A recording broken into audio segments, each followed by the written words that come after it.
झांसी के पास उमेश पाल हत्याकांड के आरोपी असद और गुलाम एनकाउंटर में मारे गए। इसके साथ ही जयराम की दुनिया का एक बड़ा किला ढह गया। वहीं अतीक अहमद के बेटे के एनकाउंटर को लेकर सीएम योगी ने यूपी एसटीएफ की सराहना की। अमिताभ यश और उनके अधिकारियों की सराहना की। प्रमुख सचिव गृह संजय प्रसाद ने इस एनकाउंटर की जानकारी सीएम को दी।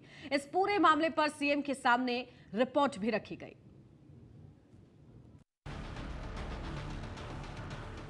कहते हैं भगवान के घर देर है पर अंधेर नहीं। सबके गुनाहों की सजा इसी धरती पर मिलती है। दूसरों की जान लेने वाला आज खुद जमीन पर पड़ा हुआ है। जी हाँ, उमेश पाल हत्याकांड में फरार असद अहमद और शूटर गुलाम पुलिस मुठभेड़ में ढेर कर दिए गए। इस खबर को सुनते ही अतीक कोर्ट में रोने लगा। अब माफिया अतीक को पता चलेगा कि अपनों का खून बहने पर कैसा दर्द होता है। वही माफियाओं को मिट्टी में मिलाने की बात करने वाले प्रदेश के मुखिया योगी आदित्यनाथ ने एनकाउंटर पर अपनी प्रतिक्रिया दी। उन्होंने अधिकारियों की तारीफ की और सीएम ने यूपी एसटीएफ की सराहना की।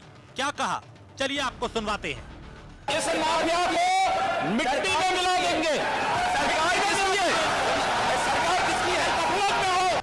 असद के एनकाउंटर के बाद यूपी सरकार लगातार पुलिस और एसटीएफ टीम की तारीफ कर रही है। दूसरी तरफ विपक्ष एनकाउंटर को झूठा बता रहा है और योगी सरकार पे निशाना साधा जा रहा है। इस बीच सभी विपक्षियों का जवाब देते हुए डिप्टी सीएम केशव प्रसाद मौर्य ने कहा कि पुलिस और एसटीएफ अपना काम कर रही है। हमने पहले भी कहा है कि कानून के आधार पर ठोस कार्रवाई करेंगे।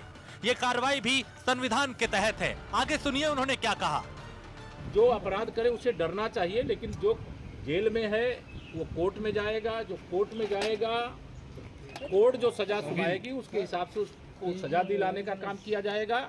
लेकिन अपराध करने वाले अब ये समझ लें कि अपराधियों का संरक्षण करने वाली समाजवादी पार्टी की सरकार अब उत्तर प्रदेश में नहीं है, भारतीय जनता पार्टी की योगी आदित्यनाथ जी के नेतृत्व। समाजवादी पार्टी ने राजनीति का अपराधीकरण किया है, अपराधियों को राजनीति में बढ़ाने का काम किया है, अपराधियों को विधायक और सांसद बनाने का काम किया है।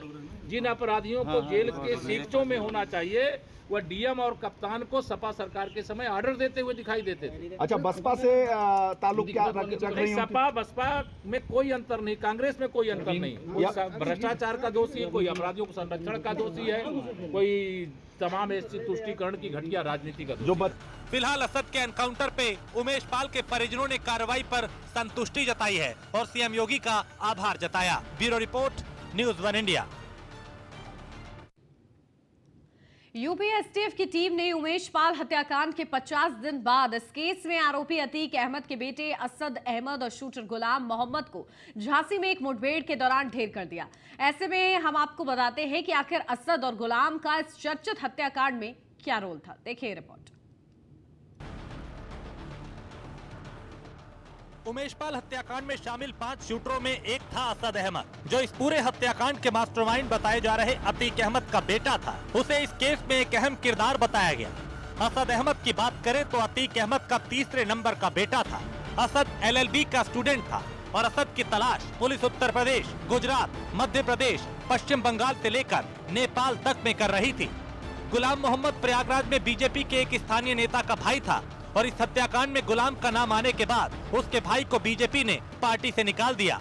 जब उमेश पाल हत्याकांड की सीसीटीवी फुटेज सामने आई तो एक दुकान के अंदर खड़े शूटर को मोहम्मद गुलाम बताया गया था, जो असद का बेहद करीबी था। यूपी एसटीएफ को आशंका थी कि असद और गुलाम एक साथ किसी महफूज जगह पे छुपे हुए हैं। 24 फरवरी 2023 यही वो तारीख थी जब प्रयागराज में दिन दहाड़े राजूपाल हत्याकांड के गवाह उमेश पाल की हत्या कर दी गई। उमेश पाल जब अपने घर जा रहे थे तब गली के बाहर कार से निकलते ही उन पर शूटरों ने ताबड़तोड़ फायरिंग कर दी थी। इस दौरान बम भी फेंके गए। इस हमले में उमेश पाल और उनके 2 गनर्स की मौत हो गई। उमेश पाल की पत्नी ने इस मामले में अतीक, उसके भाई अशरफ समेत 9 लोगों पर मुकदमा दर्ज कराया था। उमेश पाल हत्याकांड में एक सीसीटीवी सामने आया था जिसमें उमेश पाल गोली लगने के बाद भी गोली मारने वाले असद से भिड़ते दिखाई दे रहे थे। ये सीसीटीवी फुटेज 44 सेकंड के वीडियो के आगे का था जिसमें असद पिस्टल से फायर करते दिखा था।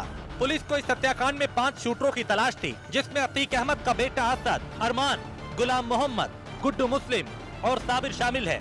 इन सभी पर 5-5 लाख रुपए का इनाम घोषित था। इतना ही नहीं, पुलिस ने शूटर विजय चौधरी उर्फ उस्मान और हत्याकांड में इस्तेमाल क्रेटा कार के ड्राइवर अरबाज को एनकाउंटर में पहले ही मार गिराया था।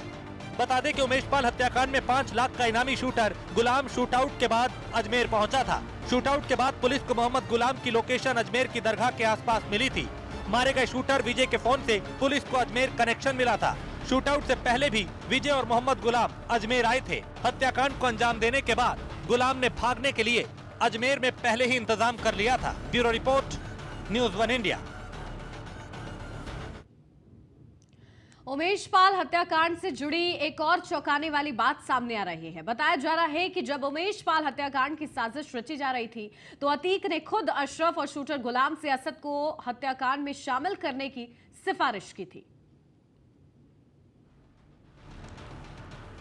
उमेश पाल हत्याकांड में जांच कर रही पुलिस टीम को पता चला था कि बरेली जेल में बंद अशरफ और शूटर मोहम्मद गुलाम नहीं चाहते थे कि माफिया अतीक अहमद का तीसरे नंबर का बेटा असद अहमद उमेश पाल हत्याकांड में शामिल हो। लेकिन अतीक की जिद पर असद को उमेश पाल हत्याकांड में शामिल किया गया था और उससे गोली चलवाई गई। उमेश पाल हत्याकांड में एक सीसीटीवी सामने आया जिसमें उमेश पाल गोली लगने के बाद भी गोली मारने वाले असद से भिड़ता दिखाई दे रहा था। ये सीसीटीवी फुटेज 44 सेकंड के वीडियो के आगे का था जिसमें असद पिस्टल से फायर करता देखा गया। सूत्रों के मुताबिक उमेश पाल की हत्या के बाद अतीक अहमद ने कहा था कि वो 18 साल बाद चैन की नींद सोया। सूत्रों का दावा है कि उमेश पाल की हत्या के बाद पत्नी शाइस्ता ने अतीक अहमद को साबरमती जेल में फोन किया था।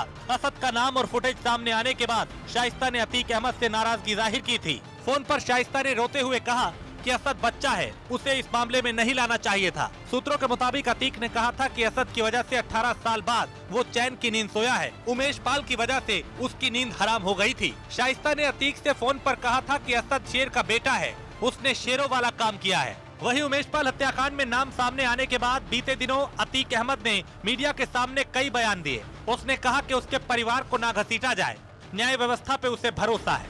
Bureau report, news 1 India.